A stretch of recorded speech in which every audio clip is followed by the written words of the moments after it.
Take a walk with me, just for a moment, down the cobblestone mews of Chelsea, past the cream-coloured townhouses of Knightsbridge. You can almost hear it, the quiet hum of a passing Bentley, the soft click of a boutique door, the weight of history settling in the air like fine dust. It's an atmosphere of velvet rope exclusivity, a world of quiet luxury where every detail whispers of immense generational wealth.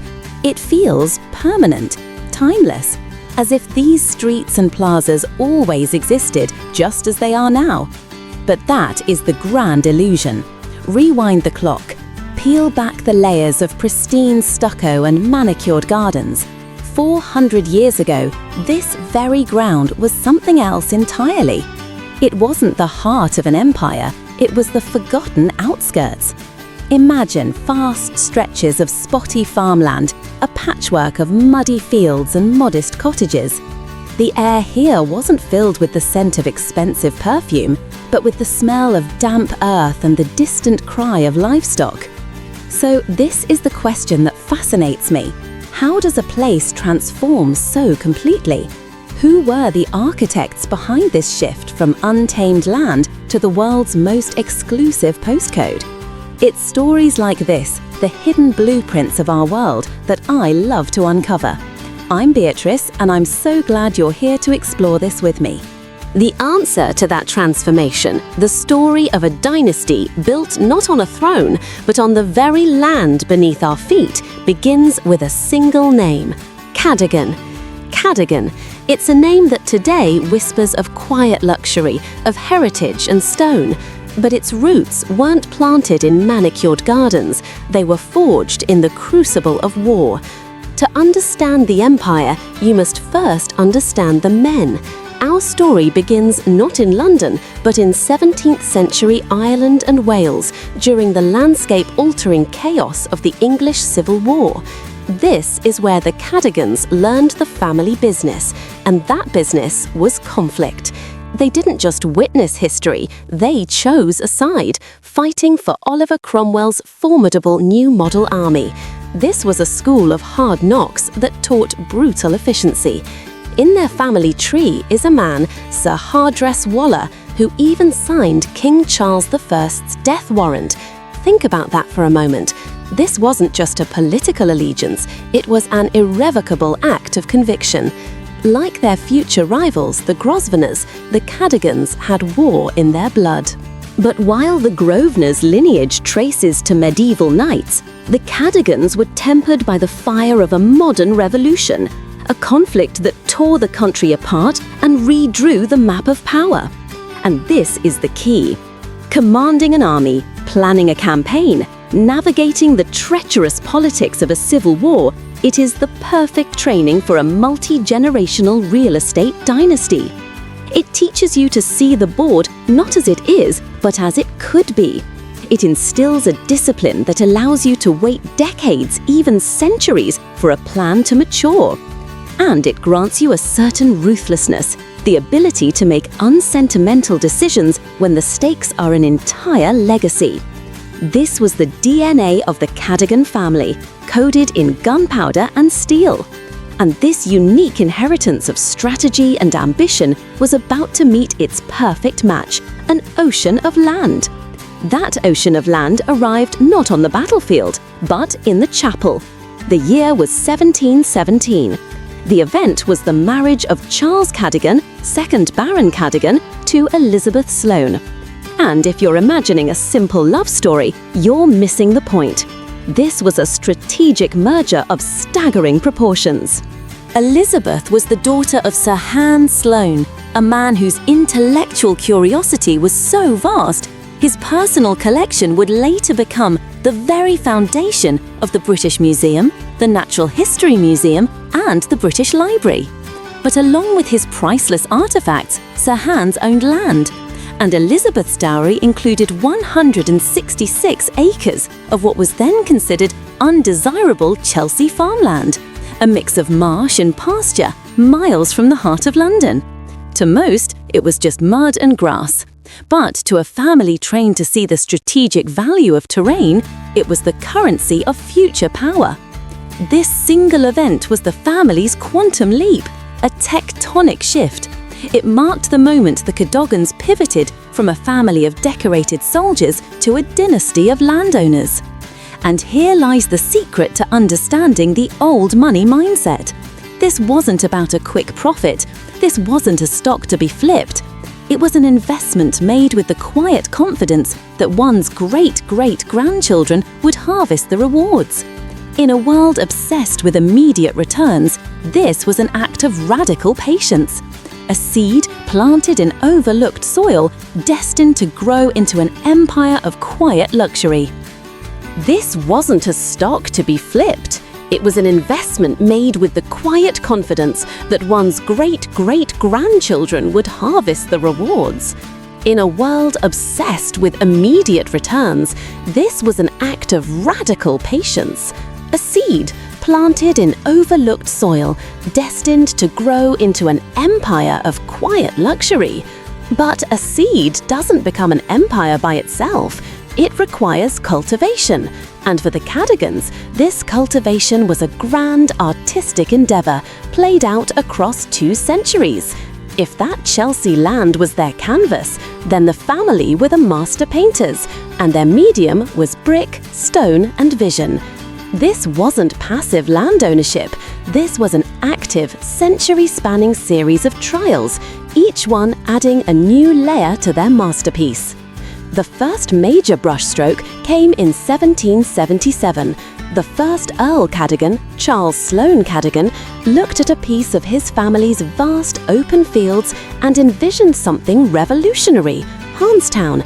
Today we call this a master-planned community, but back then it was a radical concept. He commissioned an architect to design not just houses, but a complete, elegant neighborhood with its own identity. This was the family's first trial. Could they turn empty space into a desirable place? Haunstown, with its tidy streets and handsome brick terraces, was a resounding success. And here we see the first principle of their quiet luxury blueprint.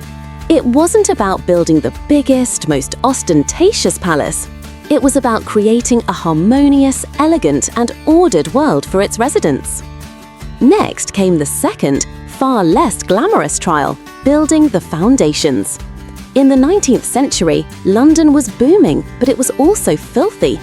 The Cadogans understood that true luxury isn't just a facade, it's a functioning reality. They invested heavily in the essentials. They facilitated the path of the new London and Southampton Railway through their lands, connecting Chelsea to the world. And even more crucially, they embraced Joseph Bazalgette's great Herculean project, London's modern sewer system. It's not a pretty topic, but it was perhaps their most important investment. While others built grand follies, the Cadogans were ensuring their residents wouldn't die of cholera. This is the hidden secret of quiet luxury. It is built on a bedrock of substance, safety, and functionality. The most luxurious thing in the world is an environment that works flawlessly, invisibly in the background. With the foundations secure, it was time for the third trial: defining the aesthetic. This is when the Cadogan canvas truly came alive with colour and form. They developed the magnificent Belgrave and Eaton squares, grand residential gardens that exuded prestige. But their masterstroke was the creation of a signature architectural style in the 1880s, Pont Street Dutch. Walk through this part of Chelsea today and you'll see it everywhere. Towering townhouses of rich red brick, adorned with ornate gables and white-framed windows. It's distinctive, beautiful, and, most importantly, cohesive. They didn't allow a chaotic jumble of competing architectural egos. Instead, they commissioned a style that gave the entire district a unified, elegant brand. It was a uniform of wealth, communicating power not through individualistic shouting, but through collective, understated grace. Then came the fourth trial: curating the soul. A city is more than its buildings. The Cadogans knew it needed green lungs and private sanctuaries. This led to the creation of exquisite private spaces like Cadogan Place Gardens. This wasn't just horticulture, it was the engineering of an experience. These weren't public parks, they were exclusive keys for residents-only oases of manicured lawns, ancient trees, and profound quiet in the heart of a roaring capital. This is perhaps the ultimate expression of quiet luxury. The privilege of privacy, the access to cultivated tranquility. It's a value that cannot be easily bought, only inherited or earned through belonging. Finally, the fifth trial, adaptation. Stagnation is not a term in the Cadogan lexicon. As the 20th century roared in, Chelsea's identity shifted. King's Road, once a private royal route, became the global epicenter of the swinging 60s, a whirlwind of bohemian energy, music, and fashion. A more rigid landlord might have fought this, trying to preserve a stuffy, bygone era. The Cadogans adapted. They curated the cool. They leased their properties not just to anyone, but to the tastemakers, like the revolutionary designer Mary Quant. They understood that absorbing the cultural zeitgeist and shaping it was a way to keep their estate relevant, desirable, and ultimately more valuable.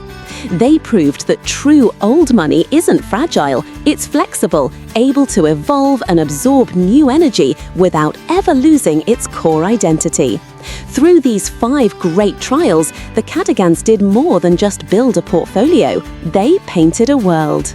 They transformed that patch of overlooked soil into one of the most desirable postal codes on Earth, not by chance, but through a relentless 200-year strategy of cultivation. So what is the final canvas worth? What does that 200-year strategy of cultivation look like right now in the 21st century? It looks like this. In 2023, the title passed to Edward, the 9th Earl Cadogan, and like his ancestors, his path was paved with discipline, having first served as an officer in the Royal Air Force before taking the helm of the family business, the Cadogan Group. The result of all that history? 90 acres, a kingdom hidden in plain sight, encompassing the soul of Chelsea and Knightsbridge. 90 acres with a breathtaking valuation of £5.1 billion, or roughly $6.4 billion as of 2022. Let that number sink in for a moment. But what does a figure like that truly represent?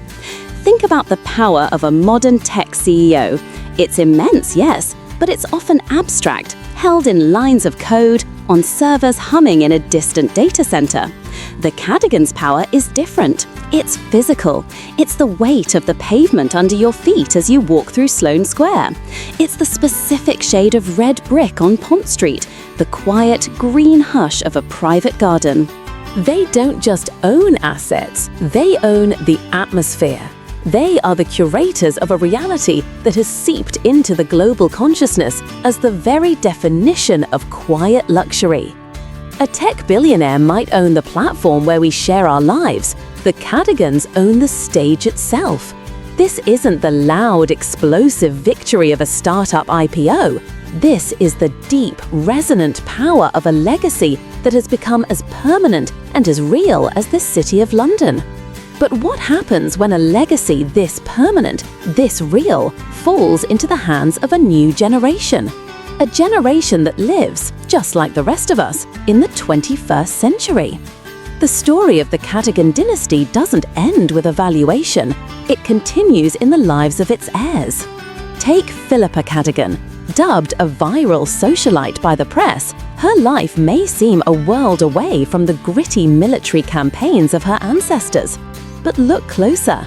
Her recent engagement to fellow aristocratic heir Christian von Kulser feels like a modern echo of that same strategic thinking.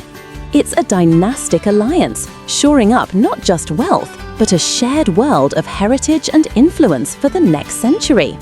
And then there's her brother, Charles, the future 10th Earl Cadogan. He is this riveting juxtaposition of eras. A Gen Z heir who will one day manage a fortune approaching £7 billion, but whose life also contains moments of very modern normalcy.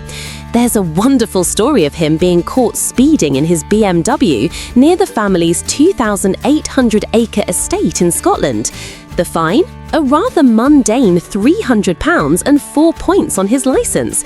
It's a small humanizing detail, isn't it? A 21st century problem set against a backdrop of almost feudal land ownership. It reminds us that this isn't just a story about buildings and billions, because what Charles will truly inherit isn't just the money, it's that immeasurable currency of social prestige and historic stature. He inherits the stage itself. When you look back, the arc of their story is staggering. From humble origins in Wales through the brutal proving grounds of the Civil War, they became the quiet potentates of an empire built of brick, mortar, and most importantly, vision. From soldiers to strategists, from landlords to legends, the Cadogan story is a masterclass in how true power isn't always about what you build, but how long it endures. And it makes you wonder, doesn't it? What other families have shaped our world in ways we've never seen? That's actually a question for you. Let me know in the comments which dynasty, which family empire you'd like us to explore next.